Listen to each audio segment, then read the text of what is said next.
Well, you know, Marshall, I don't weigh a whole lot, soaking wet. And by the way, I am soaking wet, so there you go. Winds are coming right off the Gulf of Mexico, and so we don't have, as Stephanie mentioned, we don't have any friction. This wind is coming right off the water. The only little break we're getting is the barrier island, and that's only a few feet above sea level, so that's not blocking this wind. What the barrier islands are doing, like Ship Island out here, it is breaking those waves. So the waves are breaking out here. What we're seeing on the coast here, about 3 to 4 footers. The water's been trying all morning to get over on Highway 90, but so far it hasn't had much of an opportunity to do that. And I don't think it's going to get much higher. Now, it is around the Island View Casino, but get a sense that the Highway 90 is going to be in pretty good shape.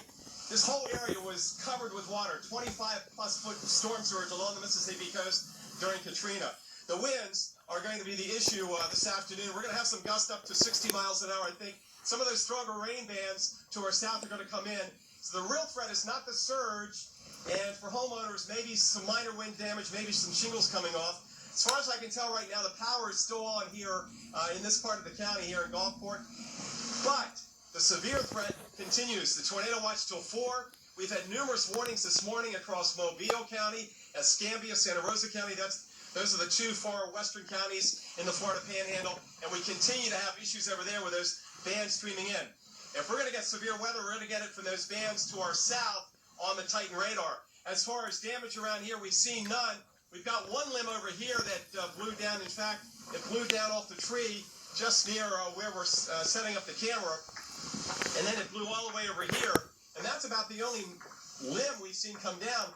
Other than that, damage is pretty much at a premium. So far, we're looking good on that. We're looking good on the surge. I don't think we're going to have any issues on flooding, although there is a flood watch out, but we're going to need 4 to 5 inches in 6 hours to have any serious flooding issues, and we're certainly not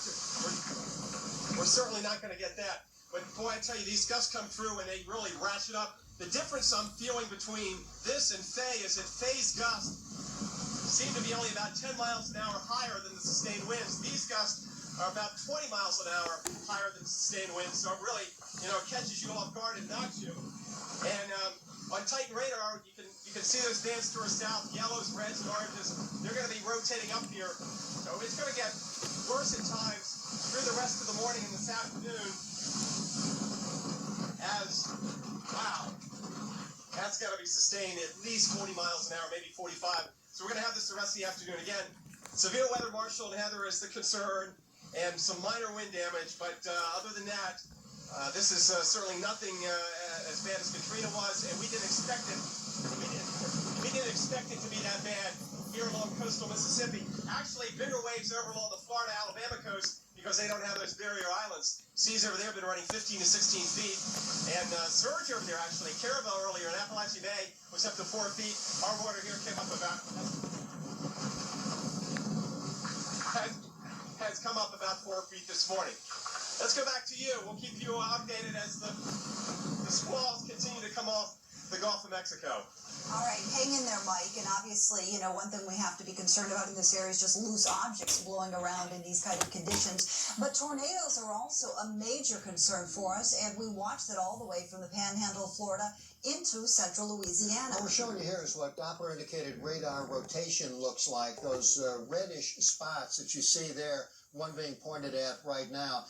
These have accounted for tornado warnings, and there's like 4 of these right now, many more warnings, however. And in fact, a tornado warning in Hancock County earlier did spawn a tornado. Unofficial report from a ham operator at about 8:26. A tornado spawned up near the Stennis Space Center.